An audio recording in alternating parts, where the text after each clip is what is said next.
Nós estamos dando início a mais um programa da série Comendo Bem de Sol a Sol, com Adelaide Rego, que é nutricionista, é mestre cuca, é chefe de cozinha, é cozinheira, é um artista dos sabores. Adelaide, hoje você vai ter a chance de deitar muitos conhecimentos. São conhecimentos de natureza não só é, da ciência da nutrição, mas também questões de saúde e questões culturais.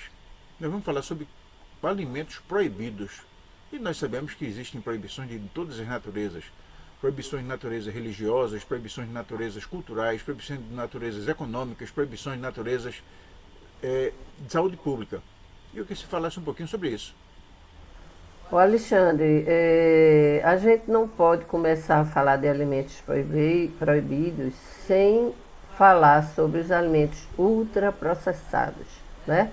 A gente já falou aqui em um programa que existe uma classificação: alimentos naturais, alimentos industrializados, alimentos processados e os ultraprocessados, né?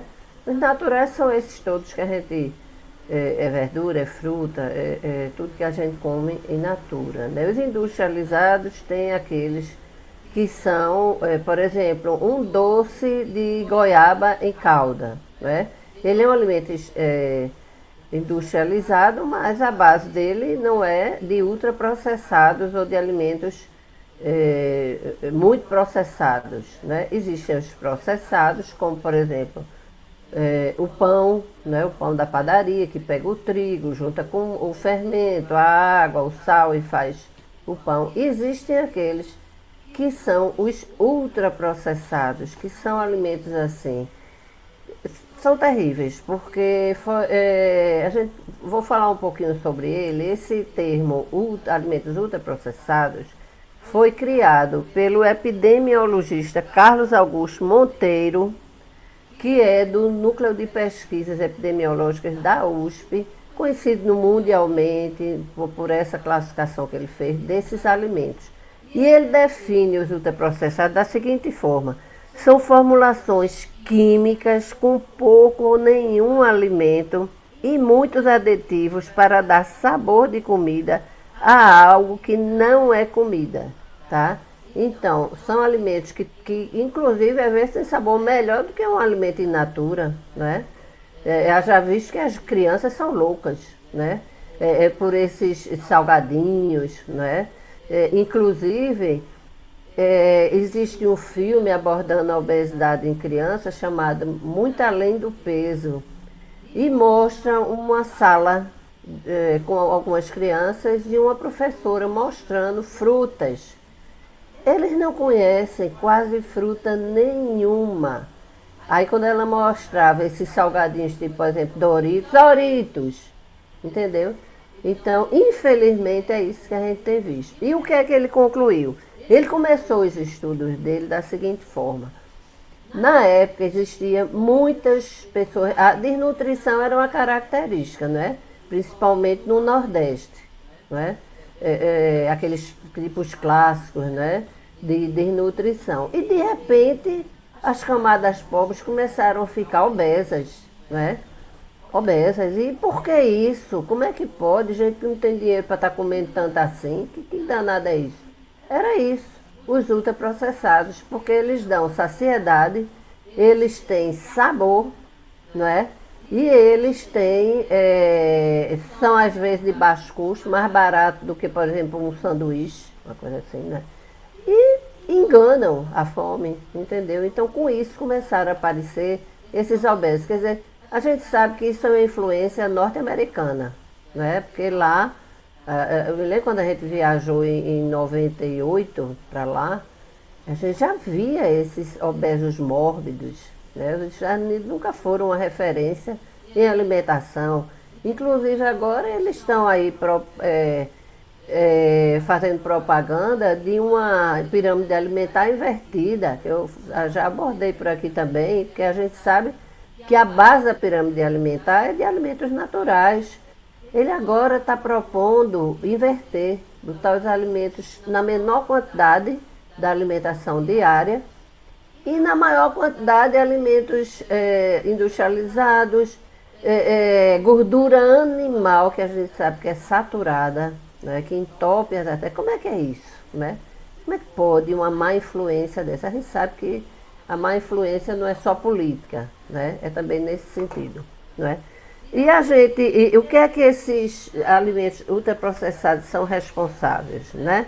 Eles estão associados com doenças como diabetes, doenças cardiovasculares, Alzheimer, depressão e até alguns tipos de câncer, principalmente câncer do intestino e do fígado, porque esses aditivos que tem nesses alimentos eles são altamente tóxicos, né? Para o intestino, para o fígado, o pâncreas também. Acredito que essa quantidade de pessoas com câncer de pâncreas que tem aparecido, né? Não só em relação aos agrotóxicos, né? Que a gente também já abordou aqui, que são terríveis, né? E o Brasil, infelizmente, aprova agrotóxicos que já são proibidos no mundo todo, né? E a gente continua aprovando, por quê? Porque a indústria, primeiro em relação a esses alimentos, o lobby da indústria de alimentos, né? E o agronegócio, porque quer vender de qualquer jeito, né? A esperança é que, usando esses agrotóxicos, o produto dele chegue lá e volte. Porque lá fora ninguém perdoa isso, não. Né? Eles querem alimentos de qualidade, com boa aparência, né? E que sejam duráveis também. Né? Então, Adelaide, assim, diga. veja bem, nós falamos até agora de alimentos que são ou deveriam ser proibidos por razões de natureza da saúde, né? São venenos que são Venenos. produzidos, deve-se dizer, produzidos à luz da lei. Ou É seja, a luz da lei. Tem lei. eles são proibidos pela saúde, mas eles não são proibidos de estar nos mercados, nem de serem proibidos, nem de serem produzidos. Isso a gente quer deixar logo claro que o Canal Arte Agora ele condena profundamente esse tipo de comportamento dos governos, que não tem a responsabilidade com a saúde pública e permite que esses alimentos sejam produzidos O lobby político, né, vendidos, Alexandre? exatamente, sejam vendidos, às vezes sem nenhum alerta. Inclusive, existem outras questões que a gente também já abordou aqui com a sua condução, do uso de agrotóxicos, do uso de aditivos, e aí torna a carne mais bonita, torna o legume mais Lógico. bonito, e no final está cheio de veneno ali, que as pessoas vão tomando e vão se intoxicando e vão se envenenando por coisas que vêm embutidas nos alimentos. Sejam porque são alguns elementos químicos que são dados aos bois, aos cavalos, às éguas, aos animais, para ficarem mais gordos antes, e adquiram precocemente Os hormônios, né? os hormônios, né? Hormônio. Que eles adquiram precocemente a idade do abate, e isso é um veneno. Né? Eu lembro, Adelaide, que teve um tempo em que os frangos para serem abatidos, eles tinham quase que 90 dias. Isso lá atrás, né? E aí a indústria foi se aprimorando, foi a fazenda, foi adquirindo insumos e estudos, e agora tem pinto que está sendo abatido com 32 dias. É um pinto gordinho, mas é um pinto. Né? Ele não teve nem tempo de deixar de jogar bola. Mas veja bem, então esses são alimentos. Alexandre, outra informação também em relação a isso é, por exemplo, tilápia, que é um peixe barato, né? É peixe de criatório, não é? Eu tenho a informação de que ele nasce sem definição de sexo. E para os produtores interessa que tenha mais fêmea, porque ela reproduz, né? Então eles dão hormônio e elas aí, e os animais aí são em maior quantidade Você vê, né? Então a gente está vendo que feminino, vamos dizer assim, né? Em vez de masculino, e rendem mais para ele. Então tome hormônio, né? Então Tome hormônio. você nota que são alimentos que são proibidos à luz da ciência, mas não são proibidos à luz da justiça. Então existe uma legislação que permite, e às vezes que permite a produção desse tipo de alimento, às vezes arranjos econômicos que estimulam a produção desses alimentos. Né? Como a Adelaide falou, seria muito bom que os importadores desses alimentos no Brasil atentassem para esse tipo de bula e passassem a não comprar. Exatamente. Porque aí, diante de um impacto no bolso, podia ser que os produtores passassem a ter um pouco mais de responsabilidade. Mas, Adelaide, mas existe... Olha, deixa eu só complementar aqui, Alexandre. Então, veja, em relação a isso, eu estava lendo que, por exemplo, o Doritos e aquele chocolatezinho M&M's que as crianças Eita, esse aí eu gostam comi um muito, bocado do dia. pronto, eles terão selo de não recomendados para consumo humano, tá? Além disso, a legislação avançou um pouquinho em relação à rotulagem, né? A rotulagem sempre teve os ingredientes, a composição nutricional, não é? A data de validade, o lote, qual é e tudo. Mas agora é obrigado, porque antigamente vinha no verso lá do alimento, bem pequenininho para ninguém ler mesmo, mas agora tem que ser frontal, com letra legível, tem que ter, que são, tem alto teor de açúcares, gorduras saturadas e sódio, tá? Além do mais, tem que ter um Tzinho, esse T quer dizer alimento transgênico, não transgênico NT, tá? E também em relação à quantidade de glúten, porque a presença ou não de glúten, por conta dos pacientes que são celíacos, que são aqueles que são intolerantes ao glúten e que podem ter uma doença muito grave, ter um quadro muito grave, né? Então pronto, isso era a informação científica, nutricional que eu queria começar a falar nesse programa. E você ia fazer uma pergunta. Não, eu ia falar sobre alimentos, que esses que você falou, eles são permitidos por lei.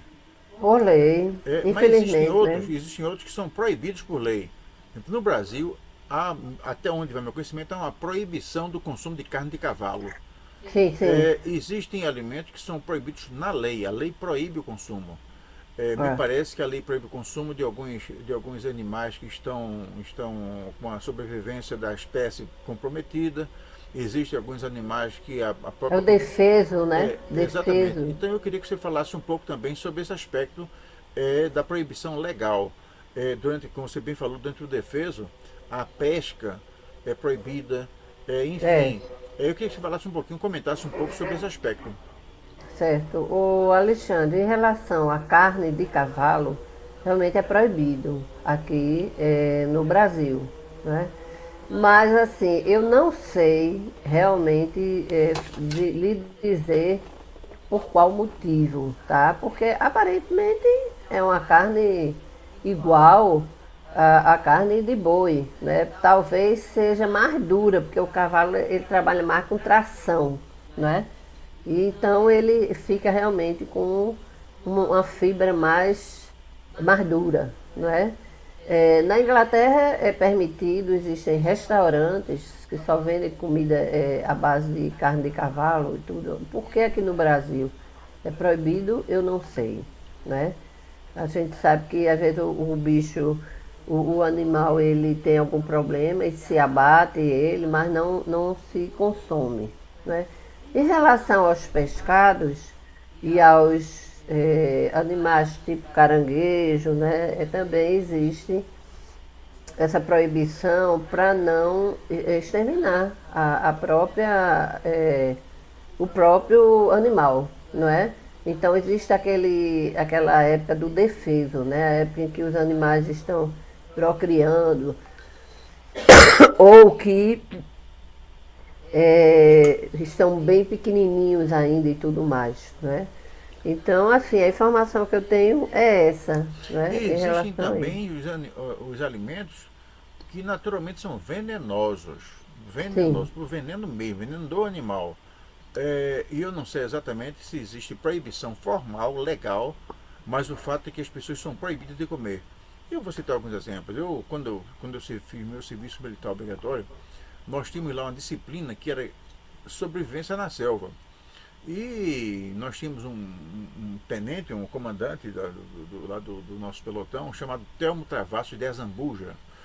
E o Telmo dizia que na mata, quando a gente quer comer alguma coisa, a gente procura se tem alguma fruta bicada. E se a fruta estiver bicada por passarinho, é porque ela é comestível. Então existe uma espécie de bioindicador que é a preferência alimentar do passarinho.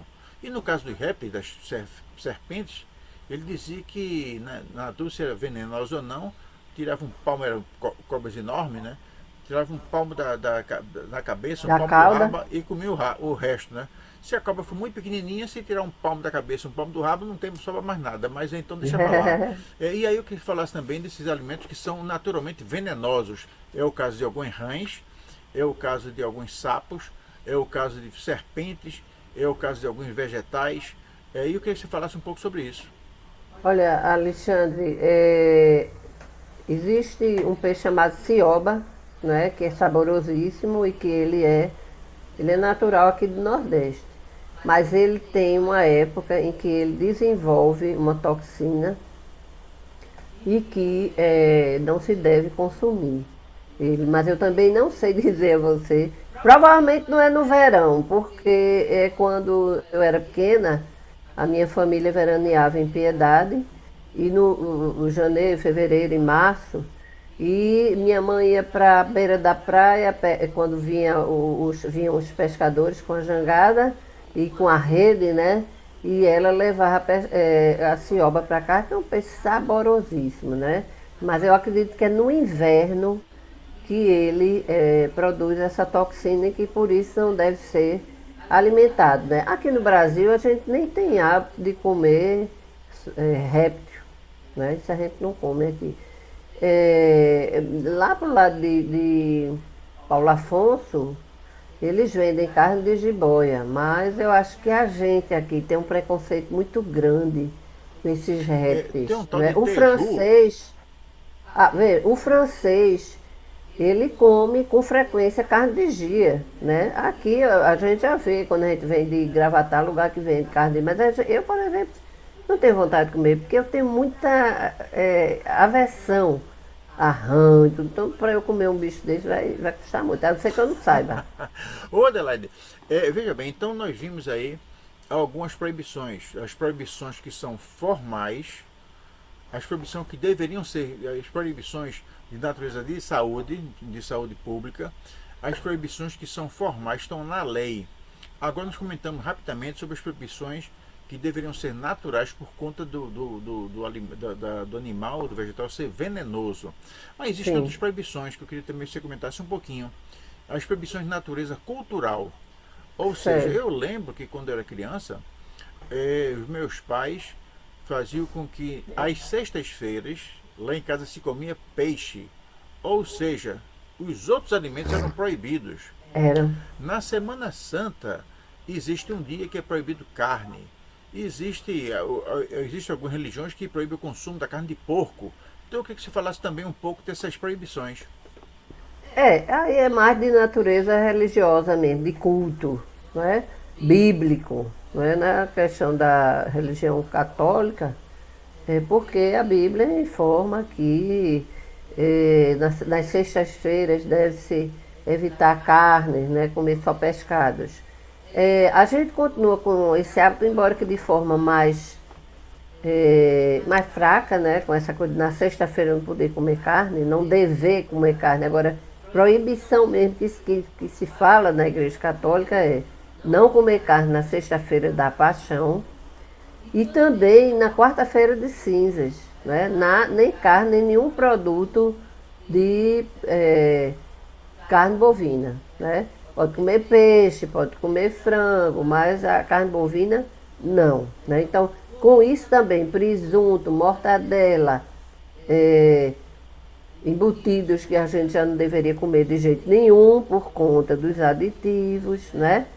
E são alimentos condenados, né, nutricionalmente, mas por conta da religião não pode. Não, e aí? Fora isso, a carne de porco também é proibida aos evangélicos da igreja Assembleia de Deus. Eles não comem carne de porco em dia nenhum do ano. Mas come presunto, viu? Com presunto, com feijoada. Eu pergunto a Paula, nossa colaboradora, como é que fica isso, Paulo? Tu não come a carne de porco, mas tu come a feijoada, ela bota pra rir. Ah, aí pode, né? Entendeu? Aí Mas, pode. mas E Adelaide, também em relação aos judeus, né? Nos judeus isso é bíblico, eles não podem, não devem comer a carne de porco. também te fala Diga. assim, tá certo? De religiosos, mas também existem outros grupos, que os veganos, né? Ah, bom. Os Os vegetarianos também não vegetarianos. comem, né? Então são comidas proibidas para os vegetarianos, tudo aquilo que diz respeito às carnes, né? E É, aí é carne de boi, carne de peixe, carne de qualquer carne, né? E quando ele é vegano é pior ainda, né? Quando eu digo pior, é. me perdoe, eu digo assim, é mais rigoroso ainda, porque ele não só ele não come nem a carne e nem os produtos derivados daquele Da animal, carne. né? É um negócio Não, muito os interessante. veganos, eles são rigorosos, eles nem usam nada que tenha, que tenha origem animal. Por exemplo, bolsa de couro eles não usam. Entendeu, Alexandre? Que remete a matar um animal para fazer aquele produto. Entendeu? E aí também é uma questão de natureza cultural, não é? Não é apenas religioso, é cultural.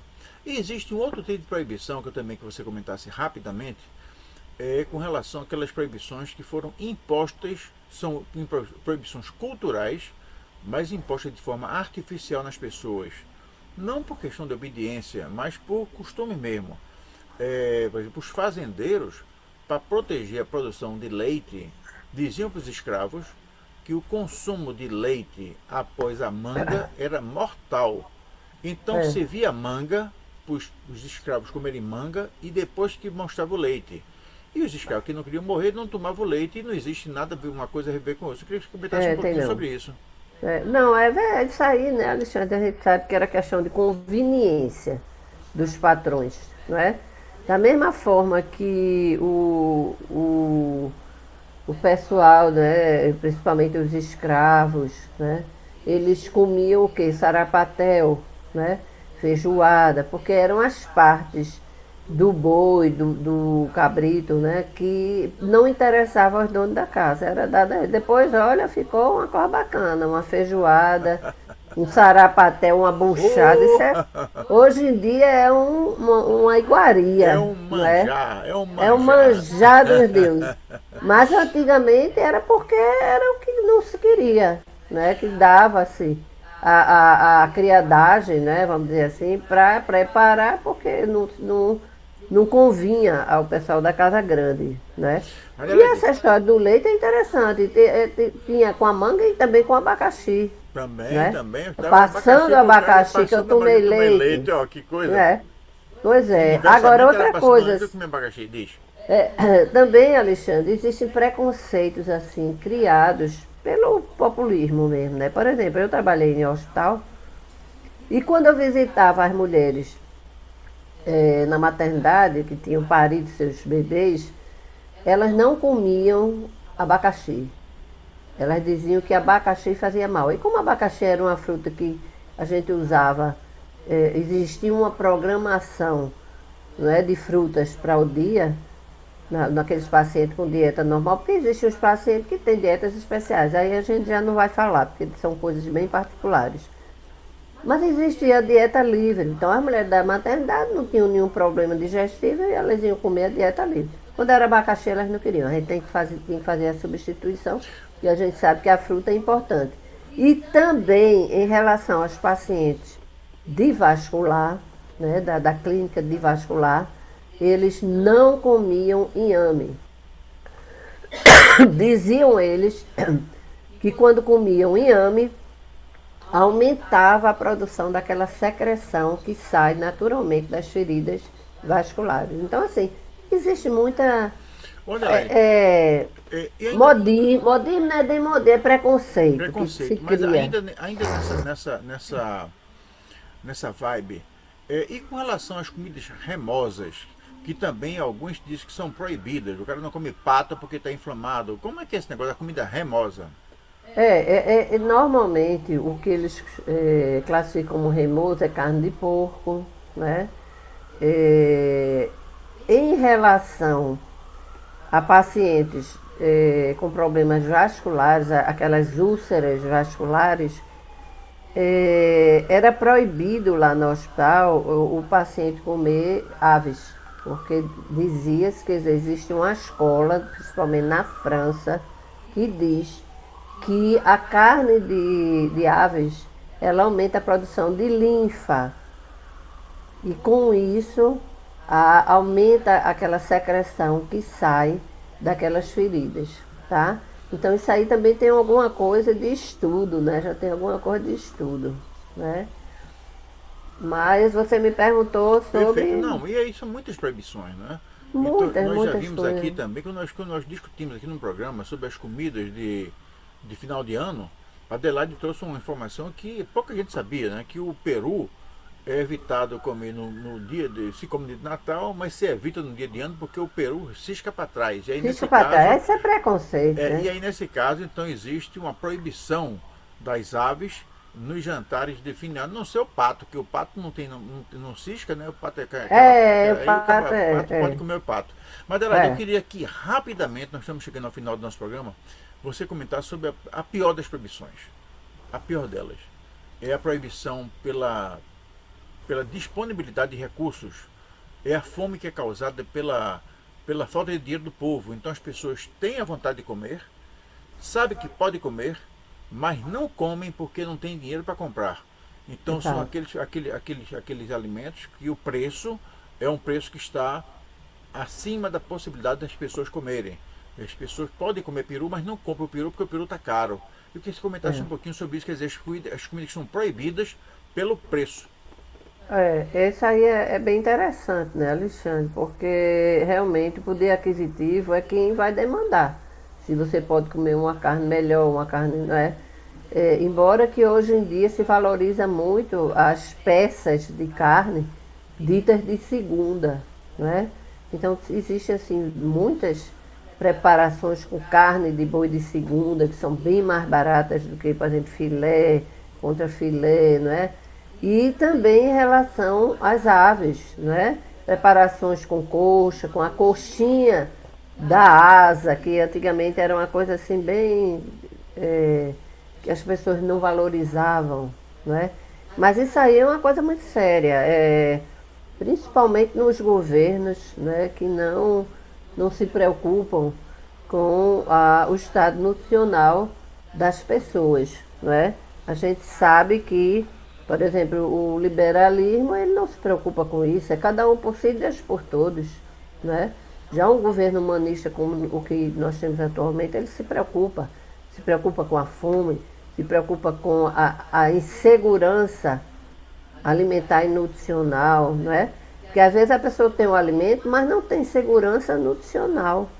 Não é essa história de estar, porque é baratinho, compra salgadinho, não sei o que, papapá, e deixa de comprar o que é mais importante, não é? Perfeito. Porque às vezes é mais barato mesmo, fazer o quê? Então, qual é a preocupação dos governos humanitários? É em baixar o custo dos alimentos verdadeiros para evitar que as pessoas investam em produtos que não são alimentos, né? Como esses ultraprocessados, que às vezes não tem nada de alimento, é tudo produto químico, flavorizante, quer dizer, que imita o sabor original de uma carne, né? De uma fruta, de uma verdura, entendeu? Então, Perfeito. assim, eu acho que isso é questão política mesmo, valorizar a segurança alimentar e nutricional. Os governos humanitários, eles procuram, como é, meu Deus, aquele órgão que é responsável pela segurança alimentar e nutricional do. Agora fugi um pouco. E o conselho, antigamente, né? É o CONSEA, justamente. O CONSEA é aquele órgão que estuda a segurança alimentar e que assessora o governo nesse aspecto. Nos governos liberais, né, o que eles fazem é fechar o CONSEA. Primeiro porque não interessa a participação da sociedade civil, que é quem alerta para as dificuldades e os problemas enfrentados pela população. Né? Infelizmente, uma grande parte da população não enxerga isso, Alexandre. Infelizmente. É, perfeito, Adelaide. Bom, então hoje nós conversamos sobre um tema que nós voltaremos a conversar sobre ele muitas vezes, que são os alimentos proibidos. E nós vimos, graças à competência, à experiência de Adelaide Rego, que existem proibições de todas as naturezas. Proibições de natureza da saúde pública, são esses que, às vezes, o governo nem proíbe. Quem devia proibir é a saúde pública, né? Que não tem, Mas não tem força para força. proibir, não tem força, né? É verdade. Mas são alimentos que são venenosos. Existem aqueles que são venenosos por natureza, né? O baiacu, as cobras, alguns tipos de rato, alguns tipos de.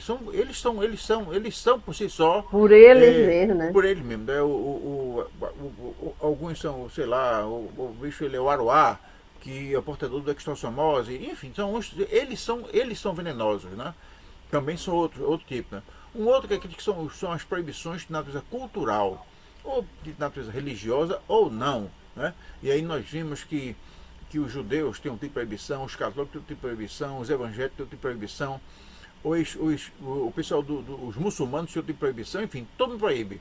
Nós vimos também que existem proibições de natureza mais cultural, que é o caso dos veganos, o caso dos vegetarianos. Depois nós vimos as proibições de natureza econômica, né? Então, o cara não pode comprar. Bom, então foi muito bom estar com vocês e até a próxima, né? Eu espero que desses próximos dias a gente volte com outra sessão do nosso querido Comendo Bem do Seu Sol. Uma boa tarde, uma boa noite e até a próxima. Até logo. Tchau, tchau.